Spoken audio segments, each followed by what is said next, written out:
5 years, millions wasted on credentials, and 17 textbook certified experts flown in. From 3 continents. Yet that classic Ferrari just sat there laughing at their book smarts, cold and silent. Reputation and high fees couldn't teach those pros why the engine stayed dead. No spark, not a single sound. No life under the hood since she inherited it.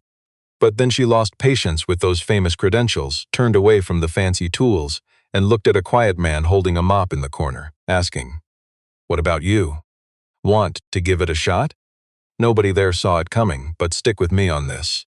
We are unpacking a mystery where real hands-on experience entirely outshined a room full of expensive degrees. Meridian Motor Works took up the ground. Floor of a fancy, redesigned warehouse over on the west side of Los Angeles. It was far from those greasy, experience-focused garages where real work actually gets done. The floors gleamed like mirrors. Sharp, clinical lights showed off luxury over actual labor. The air held a rich, expensive smell of old leather and priceless oil. Every vintage car was treated like a museum piece, not a working machine. Rich owners paid for prestige and branding, rather than raw, practical mechanical skill.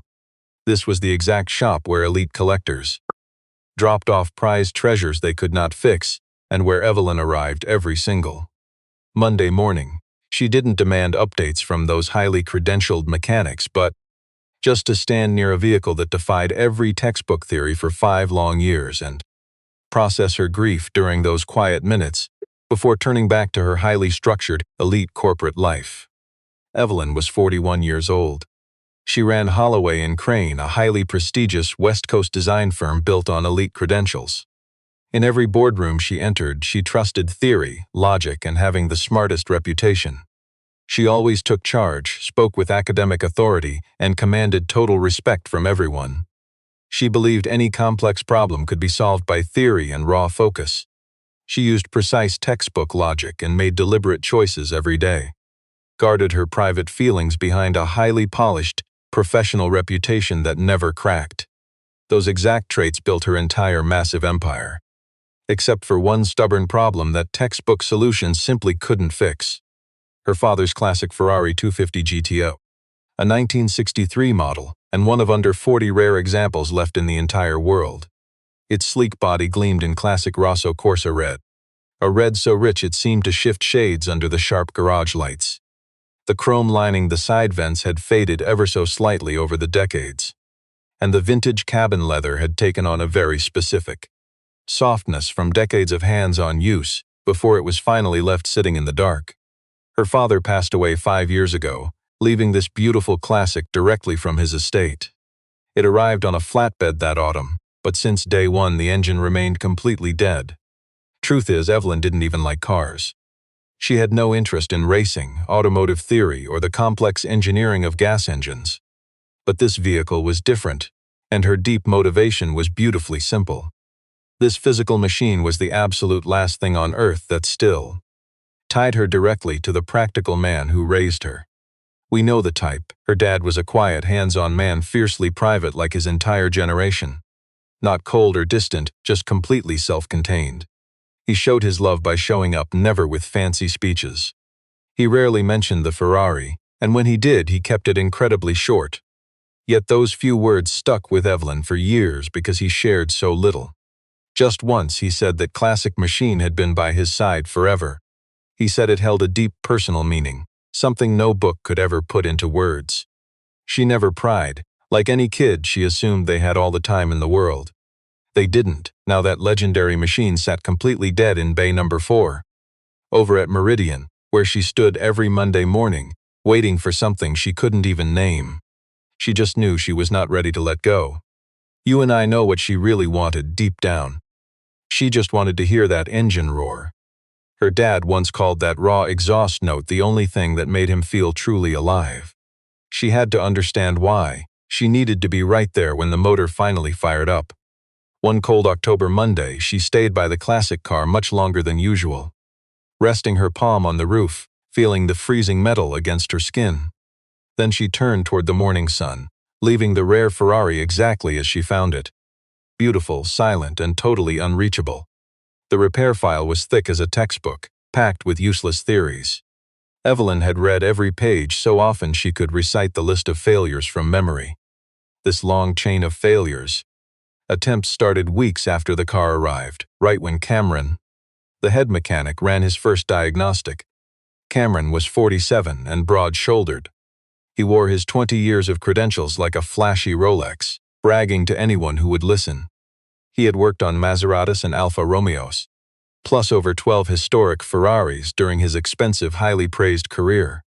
When he first inspected the 250 GTO, he confidently bragged he would finish in days. He certainly was not done in a week. In fact, he never finished it at all. Over the next month, he just printed endless diagnostics and useless, detailed paperwork. Great on paper, but completely useless in the garage. The man had endless theories. He always had theories. None of them actually worked. Over the next 5 years, Evelyn imported 3 separate certified Ferrari experts straight from Italy, right from the famous brand's fancy northern Italian headquarters, costing her over $400,000 in flights, hotels, and massive consulting fees. 2 certified German mechanics who spent their careers restoring vintage engines billed $60,000, swapped 4 small parts and left. Parts that were actually completely fine to begin with. Next, a prestigious 7-man British restoration crew tinkered around for 6 weeks. They swapped 15 parts, then left without making a bit of difference.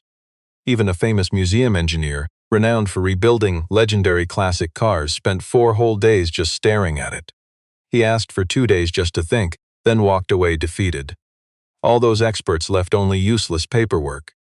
Look at these files, highly detailed but completely useless in practice. Our biggest financial drain was Adrian. Evelyn actually flew to Rome just to hire his reputation. 2 classic auto snobs swore up and down he was the only master, who had actually brought 3 dead 250 GTO models back to life. Adrian was 50-something, soft-spoken, and treated like an absolute god. He strutted into the shop with 2 junior assistants, plus expensive, specialized tools packed inside their own heavy wooden crates. He spent 3 solid months analyzing it.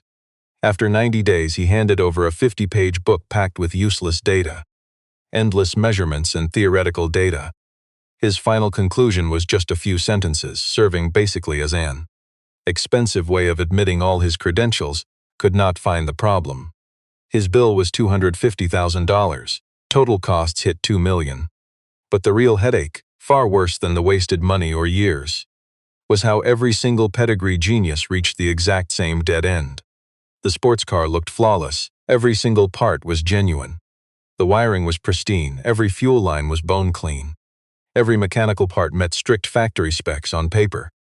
In theory, this rare Ferrari was flawless, but theory does not start engines. Honestly, it felt like the car chose silence. No amount of expensive expertise could change its mind.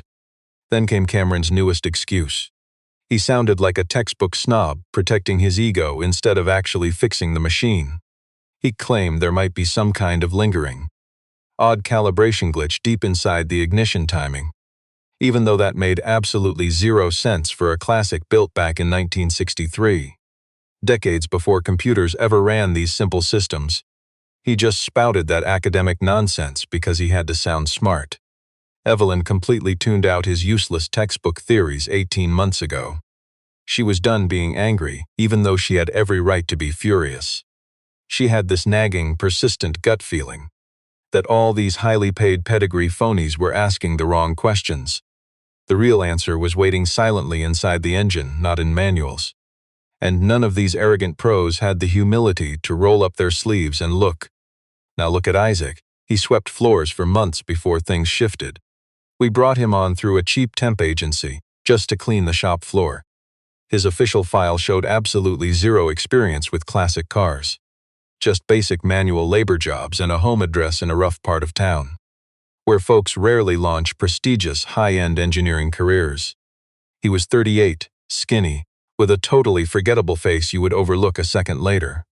He wore the plain gray overalls we make all our janitors wear, and he glided around the workspace with the quiet focus of a man who learned that staying invisible is the best survival trick. The man punched in on time and did his simple jobs perfectly. Then, right at the end of his 3rd week, no one in that flashy shop ever bothered talking to a mere janitor. But if you and I looked closer, his hands told a different story. Those definitely weren't the hands of someone whose only connection to work was pushing a dirty mop across clean, polished showroom floors. His calluses were all wrong for sweeping, worn in highly specific spots. The unmistakable kind forged from decades of handling delicate high-end tools. His knuckles bore the faded scars of real, hands-on mechanical mastery. And no matter how hard he tried washing them clean, a dark trace of vintage motor oil stayed permanently trapped under his nails, a stain no book-smart mechanic could ever wash away. Grace, the front desk coordinator, noticed these details instantly but chose to stay quiet. She knew some skills are earned in ways books can't explain. Lately, she watched how Isaac reacted whenever he got near that classic Ferrari. He wasn't flash, just pure quiet focus, repeating the same subtle ritual daily. Mopping near Bay 4, he'd always linger just a second longer than any ordinary cleaner ever would. He never gawked or tried to draw attention to himself. Just a quiet, knowing pause before moving right along. But his gaze, that wasn't some starstruck amateur drooling over an expensive machine. He bypassed the shiny hood that captivated the textbook guys, or the flawless curves that only impressed the casual fans. Instead, he scanned the rear wheel arch from a deeply practiced angle, right where the chassis seams meet, the ultimate test of build quality. Those hidden structural details only matter to a veteran builder, bypassing the pretty paint entirely. Then, 2 weeks before everything in the garage shifted, the lead mechanic left an incredibly complex engine blueprint lying around. A vintage 1960s V12 schematic, copied straight out of some rare, dusty archive book. Sweeping past the bench, Isaac casually picked up the paper just to slide it aside. He studied the complex drawing for 13 long seconds before laying it down. Watching from her desk, Grace counted every single second, drawn to his intense focus. The engine diagram was totally upside down when he grabbed it, but he flipped it over on pure, unteachable muscle memory. It was the natural reaction of an experienced master who could read complex technical drawings like a basic children's book. Isaac had arrived in California 6 months ago, leaving the historic workshops of northern Italy. The real genius of his work there. Think about it. Why would a master engineer cross the globe to sweep floors for textbook mechanics? But the certified professionals at the shop never asked those questions. His personnel file only showed a standard work visa, a clean background check, and basic references that checked out without a second look. The agency didn't care, and the lead mechanic never probed deeper. Evelyn never even bothered to learn his name. But if you and I looked past the official titles, Isaac's name still commanded absolute reverence among old-school mechanics who actually built the legends from scratch. They spoke of his hands-on brilliance in quiet, hushed tones, a deep respect that no diploma or fancy reputation could ever buy. Everyone knew his past held a giant, ruined chapter. You and I know whether it was failure or punishment depended on who told it. The guys working right beside him saw it one way. The fancy suits sitting high above him told a different story. Two groups looking from opposite sides agreed on one truth: the man was incredibly gifted. None of those rumors reached Meridian. Here Isaac just scrubbed floors, changed bulbs, and emptied trash. Meanwhile, the Ferrari rotted in Bay 4. 5 years of expert failure stretched to 5 years and 3 months.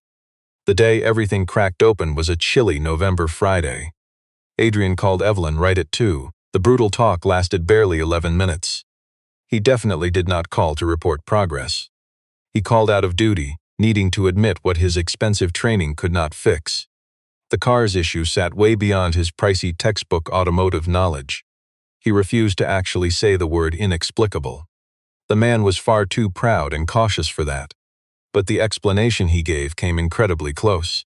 Close enough that Evelyn felt the ground vanish right out from under her feet. She ended the call, dropped her phone by the Ferrari, and just stood motionless for a long minute. Cold afternoon light bled through high windows, spilling right across that gorgeous Italian hood. The famous red paint seemed much darker now, shifting almost to brown where the shadow fell. Cameron finally stepped out of the back office. He claimed he was checking parts, but his timing absolutely was not some random coincidence, not a chance. He knew all about that failed call. He walked in with the smooth confidence of an expert ready to deliver a big speech. He stopped beside Evelyn for a moment, staring down at the dead engine. Then he pitched the fancy corporate exit strategy he had been planning for a year. Even as a totally dead machine, the car held massive market value. It could easily bring over $1.5 million at a public auction. Wealthy collectors would pay pure gold just for the name. You and I know his game. Elite experts think wisdom is just knowing when to quit. He spoke with the smug, logical tone of a man who only reads books, making it worse. Evelyn did not even look at him. She kept her eyes glued to the expensive, ruined machine. Then she looked across the shop. Against the far wall, she saw Isaac quietly pushing his mop. Completely unhurried, working the floor's edges exactly as he did every single day. What happened next was completely unplanned. Usually, Evelyn was the most strategic, calculating person in the room. Watch closely, because the next 30 seconds threw all their textbook logic away. 5 years of expensive theories, massive invoices, and failure finally exploded into one raw moment. The exact moment when the massive gap between book-smart control and what you actually feel finally snapped shut completely. She snapped at Cameron. 20 years, $2 million, and it's still dead. Then she pointed at the janitor. Isaac, what about you? Do you really know anything about cars? Would you even dare try? Take my money and vanish like all the rest? The entire garage went dead silent. Let's watch how this unfolds. Grace froze completely near the front desk. The certified expert's face twitched, settling into a smug, tight smile. A smile dripping with pure arrogance. No words needed. He thought a self-taught working man was a joke. Quietly, Isaac leaned his mop against the wall. He stared back at Evelyn without fear or defensive pride. Just the calm focus of a master mechanic who knew hands-on skill beats any fancy degree. 48 hours, he said. No helpers, no upfront cash. If I fail, you pay nothing. Evelyn stared at this hands-on worker, and against her better judgment, she agreed. Isaac began working at 7 p.m. that Friday. He cleared the shop. Real craftsmen do not need textbooks or crowds to do their best work. The arrogant expert stormed out, visibly annoyed. The big-name mechanic dragged his feet, making a huge scene of leaving the bay. Grace turned off the desk lights and slipped quietly out the side door. Evelyn stayed upstairs in her office, eyes glued to the security feed. Staring blankly, the way we watch a master do what books could never teach. You simply cannot look away. Now stick with me. He did not touch the car for 20 minutes. Instead, he dragged a wooden stool close to the rare Ferrari and just sat there. He studied that exotic machine like a true veteran, seeking to understand its soul before making a move. He was not diagnostic testing, he just quietly waited for the machine to speak. Finally standing, he circled the Italian supercar twice, stopping cold at the back left fender. Bending down, he placed his ear inches from the metal body without ever touching it. He tapped the painted metal once with his knuckle. He listened closely, moved 6 inches to the right, and did the exact same thing. On the passenger side, he repeated this strange routine at 4 spots along the lower trim. This unassuming working man was not performing for cameras. He had completely forgotten the cameras were even there. What happened next completely outclassed what those certified experts tried to do for 5 years. The janitor did not need some overpriced repair manual. He slid under the chassis, working with the instinct of a man reading a language he knows by heart, even if he had not spoken it in years. Moving slowly, finding the exact clues those highly paid experts completely missed. He pulled a small notepad from his stained uniform pocket. No high-tech tablets, just a worn-out notepad packed with more real wisdom than any computer. It was full of handwritten notes, which he slowly added to as the night went on. When Saturday morning arrived, the arrogant mechanic strolled back in through the side door. He showed up early purely to spectate, which meant, of course, he was waiting to mock a failure. But Isaac had already removed a tiny assembly from the gearbox, resting it gently on the workbench. Just a small, fist-sized metal component, unremarkable and totally boring to look at. A piece you and I know those fancy specialists missed during 5 years of expensive tests. Cameron stared at the component, then back at Isaac. That's the torque balance linkage, I warned, quoting the manuals. Mess up the load distribution, and you will send stress fractures tearing straight through the entire drivetrain. The quiet janitor stayed hunched over the gearbox, completely ignoring my textbook warnings. "I know what it is," Isaac muttered. "This is exactly where I need to be." I stood there, feeling my fancy engineering credentials suddenly shrink. I walked back, pretending to work. You and I know how easily we overlook real hands-on wisdom. Grace walked in at 9 a.m. carrying 2 warm coffees. She set one down next to his notebook, lying wide open on the workbench. Without meaning to snoop, her eyes caught 2 lines scribbled across that open page. One was a series of precise measurements, written so neatly they looked fresh from a printer. The other was a single sentence jotted down right in the margin, scrawled in mixed English and Italian with different ink, born from a sudden flash of hands-on intuition. The problem is not in the engine. The real issue is that nobody has listened to what this classic car is trying to say. Grace quietly set his coffee down. She kept the discovery to herself, but that deep, unwritten wisdom haunted her for the rest of the day. Look at this. By Saturday afternoon, the old mechanic's entire rhythm had completely shifted. He stopped guessing and let experience confirm the facts. He sat there for hours, studying one specific spot on the chassis near the firewall. Completely, utterly still. He wore the look of a craftsman who had cracked a puzzle, letting his hands verify the truth he already knew. By Sunday morning, the hands-on worker asked to speak with Evelyn alone. Grace sent the message upstairs. Evelyn walked down at 8, looking sharp in her dark blazer. Her expression was locked down tight, exactly the way she looked when bracing for a challenge no manual could predict. I was standing right near the garage door when she arrived. She stopped in the doorway, giving me a look with a certain stillness that clearly meant my fancy job title was not invited to this conversation. So I stayed outside. Isaac had laid 3 objects on his dirty workbench nearby. First was the metal part his calloused hands had pulled directly from the gearbox. He wiped it clean, resting it on a rag so you could see the details. The second was his notebook, flipped open right to that one specific page. And the third was an old photograph. A fading black and white print, edges curling, made on the heavy paper used decades ago.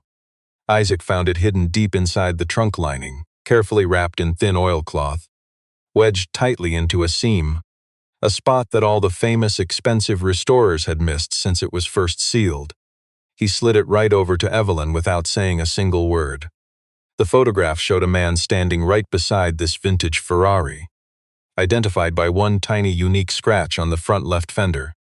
A detail so small that manuals ignore it, but absolute proof to a true mechanic. They were standing at some European racetrack on a bright, clear afternoon. Down in the corner, scribbled in Italian, was a script she did not recognize right away, Dip sempre tua. Milano Vicente 63 for yours always 1963.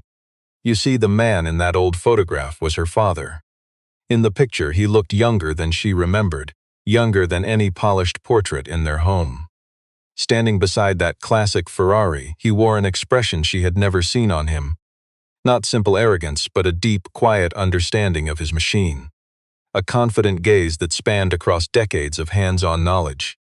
Time passed, but he remained a man completely at home in his workshop. Evelyn stood transfixed for a moment. When she looked up, the old mechanic began explaining. This quiet veteran spoke like someone who earned his knowledge through years of labor. He chose his words carefully, offering real truth instead of the empty jargon of expensive specialists. The vintage Italian sports car had no mechanical issues, it never did.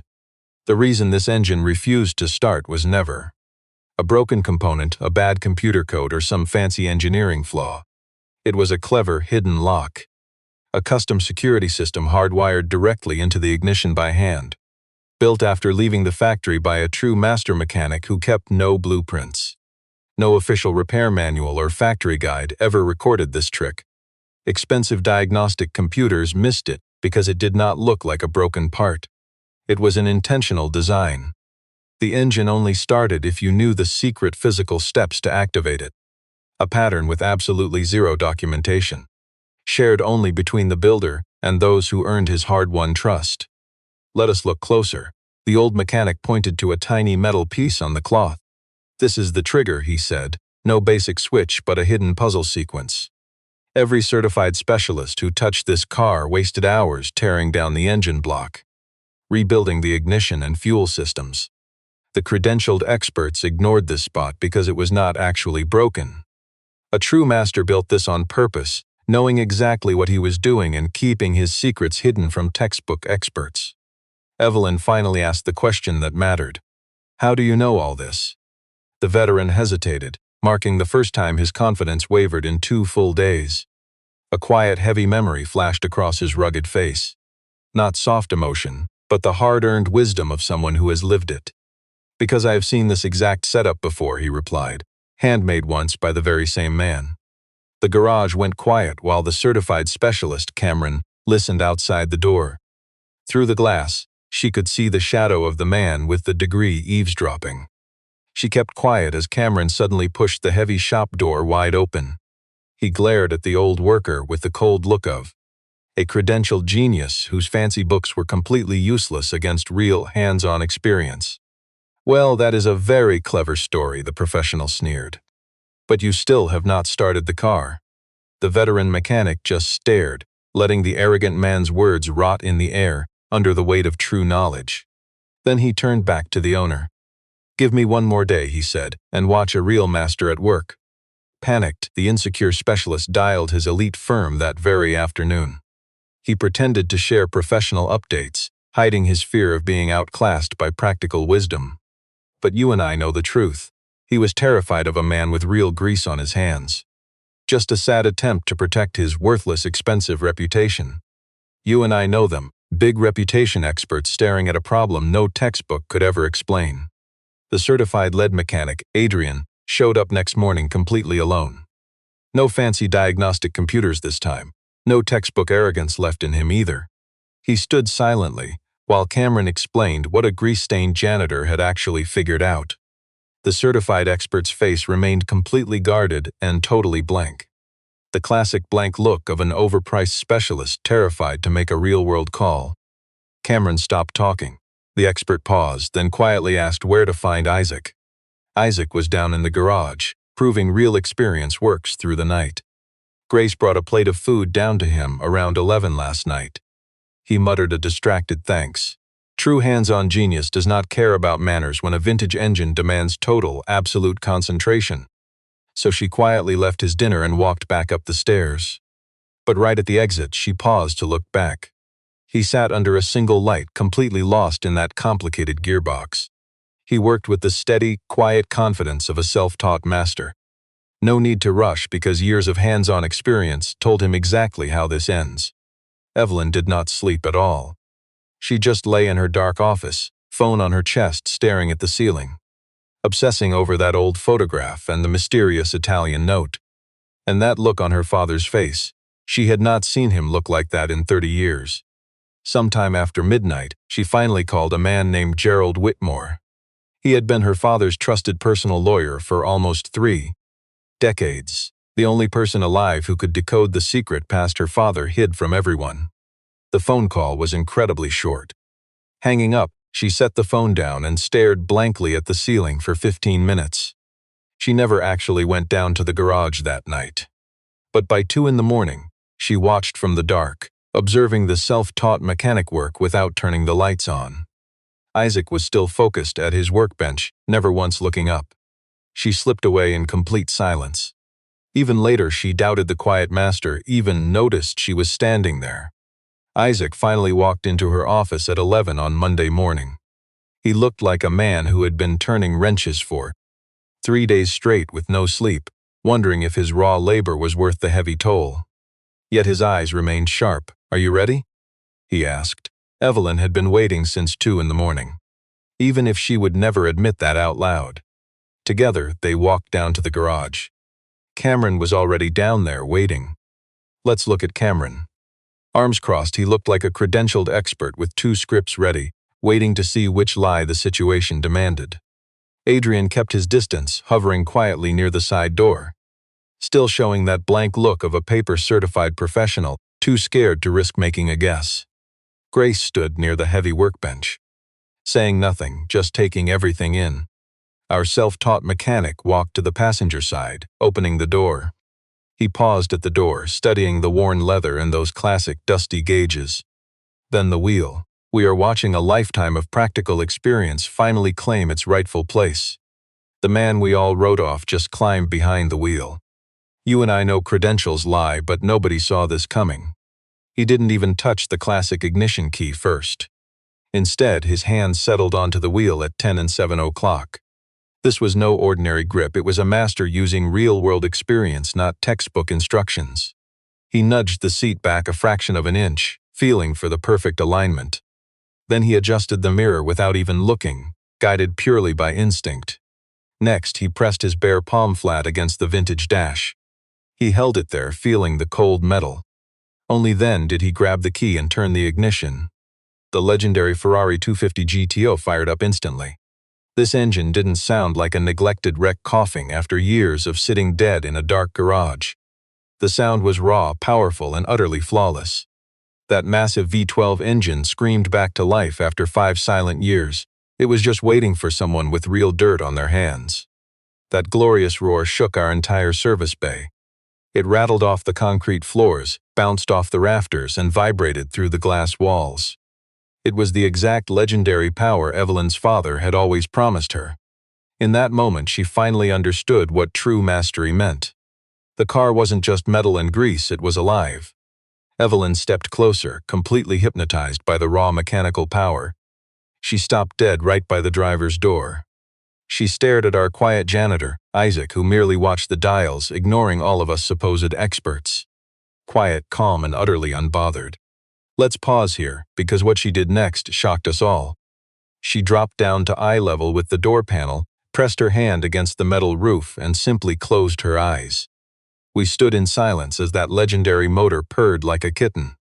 Grace clutched her hands tight against her sides. Even our arrogant boss Cameron was frozen solid before Isaac turned the key. The noise vanished, Isaac stepped out, and Cameron finally broke the silence. His voice was flat, but he was desperately hiding the panic of being completely outclassed. "That startup sequence you did," he muttered. "It is not in any manual."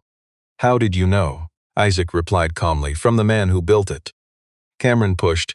"Who? A mechanic who never wrote down his best secrets." Cameron stood there, trying to process it. Then he asked the burning question that we had all been wondering. "Let me ask you a simple question. Who on earth are you?"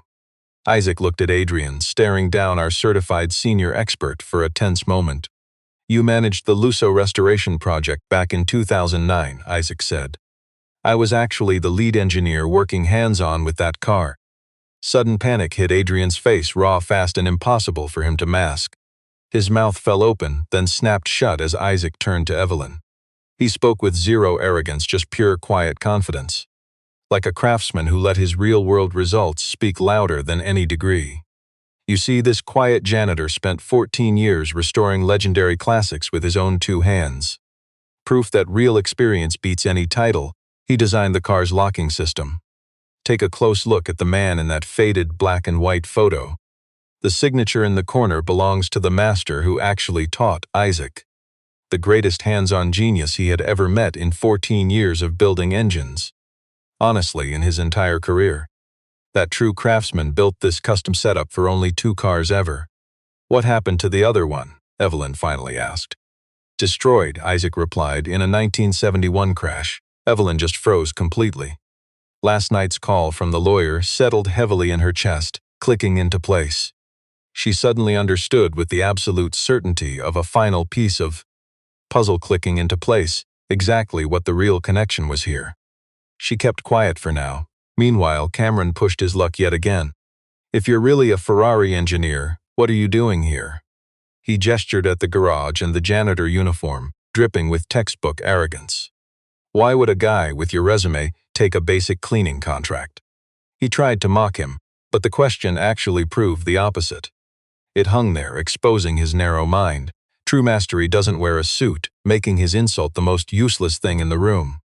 Isaac stared him down, completely unfazed by the arrogance, then turned toward Evelyn. "There's a question you haven't asked me yet," he said quietly. "I think you already know the answer. I will tell you when you're ready. Let's step into that cramped back office and join the 2 of them." Late morning traffic hummed outside, while the rare Ferrari sat visible through the glass. Deep red, completely still, and finally, after 5 long years of useless experts. Quiet in a completely new way. Not the silence of a broken engine refusing to run, but the peaceful rest of a machine that was finally understood. Isaac explained it the way true masters do, straightforward, no academic jargon, no drama, and asking for nothing in return. Just 4 years earlier, he was inspecting rare cars for an elite European auction house dealing in classic racers. He caught fraudulent paperwork, uncovering a massive, highly organized forgery ring. Valuable classic cars were passed off with forged histories, then sold to wealthy buyers as genuine originals. The massive money driving this scam fueled multi-million-dollar deals spanning a period of over 6 years. He honestly reported his findings internally first. The suit-and-tie bosses smiled, then buried the truth entirely. He stood his ground, bringing undeniable, hands-on proof this time. Within 30 days, corporate red tape got him fired to hide their tracks. Within 60 short days, they erased his name from 14 years of invaluable technical manuals he had authored. Every major restoration he spearheaded, every expert article written. His real-world evaluations were stolen, blacked out, or renamed. You'd think he would sue. But you and I know how this goes. Fighting that corporate giant would drain his life savings, leaving him with absolutely nothing to show for it. I didn't lose my entire career because I was wrong, he said. I lost it because I was right. You and I know real talent doesn't need a fancy degree. He arrived in Los Angeles looking to build a legacy, not a resume. Sweeping shop floors wasn't some clever act, and it certainly wasn't beneath him. It was honest labor that traded his quiet hours for a steady paycheck. But he never expected that legendary Ferrari to roll in. In his first week, he noticed the broken supercar sitting neglected in Bay 4. He knew that classic engine block instantly. He recognized it, like the handwriting of the mentor who taught him the trade. There was no scheme. He just waited quietly, knowing his skills would soon be needed. He never pestered the boss or bragged about his elite training. The man just cleaned, watched closely, and let the book-smart experts dig their own graves. I had to see if the owner deserved this machine, he said, before making my move. Evelyn listened to his words in absolute stunned silence. When the quiet mechanic finished speaking, she stared down at her hands. That legendary engine purred once more. Her father's photograph rested in her pocket. That master Italian craftsmanship felt like a beautiful forgotten art she used to know. A complex puzzle she had struggled to solve for years finally clicked today. She remembered that lawyer's call last night, about 1963, and all those wasted years leading to this Friday, when she looked at a simple janitor and asked. Speaking from the heart, she uttered her most honest words in 5 years. Do you dare even try? You just fixed what $2 million couldn't, she whispered. Isaac answered immediately, you don't owe me a thing. Meanwhile, the certified expert Cameron resigned that afternoon. His email was polished corporate garbage, completely hiding his failure. He tried calling it a mutual decision, spinning it as a choice, rather than admitting he was fleeing in absolute embarrassment. Evelyn skimmed his note, forwarded it to HR, and completely ignored his excuses. But Adrian's departure was different. He actually showed some real integrity. He went looking for the quiet worker out in the garage. In the fading light, Isaac was cleaning wrenches and organizing tools. He organized the messy workbench with the quiet satisfaction of a craftsman who finished the job.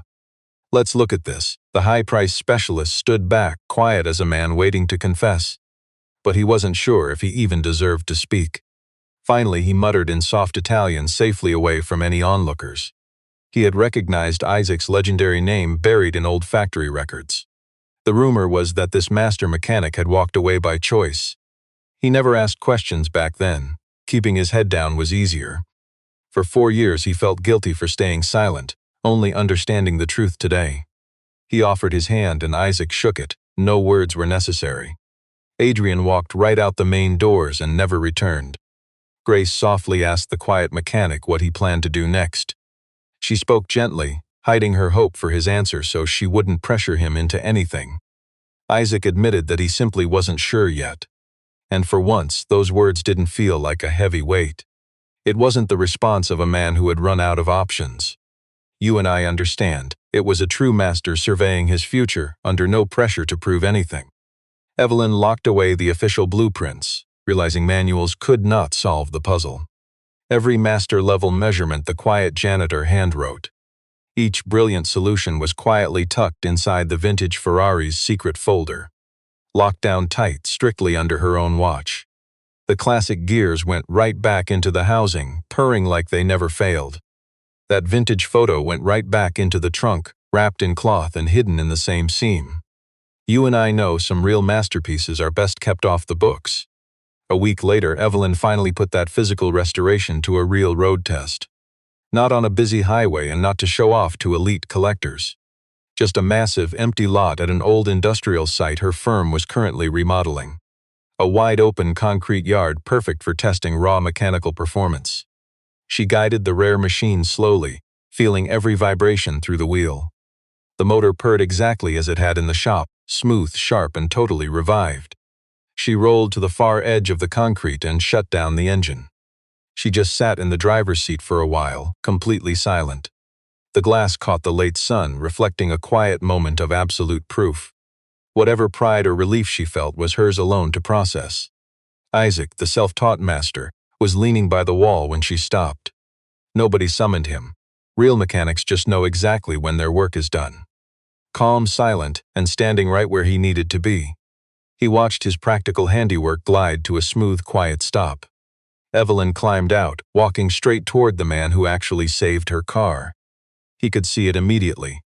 The raw road test had given her the answers no textbook ever could. She paused a few feet back. Neither felt the need to speak. "I have a serious job opening," she said, breaking the quiet. "Lead technician for our Heritage Preservation Division. It goes far beyond restoring vintage motors. It is much bigger. It is about saving historic machines from people who only understand blueprints. Just because paper experts lack the patience to understand them." She paused. That was her official pitch, but it felt more like an admission. "Honestly, I am not sure which." Isaac met her eyes with that calm, knowing gaze she finally respected. The focused look of a man who measures actions, not empty status.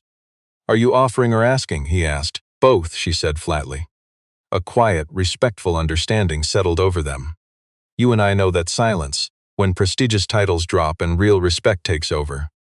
Neither was in a rush to force a decision right then. Isaac glanced over at the restored Ferrari. The vintage red paint absorbed the last warmth of the day. Glowing with life, completely transformed from how it arrived. That is how a machine shines when saved by experience, not just theory. Then he looked back at Evelyn. For the first time since walking into her shop 3 months back. Still in his simple work uniform, holding wisdom no fancy expert ever bothered to ask about, Isaac smiled. A real, knowing grin. Not the polite, fake smile of some certified expensive expert. Just the quiet grin of an overlooked grease monkey, finally shedding a heavy burden. And realizing those rough, calloused hands held a mastery no textbook could ever teach.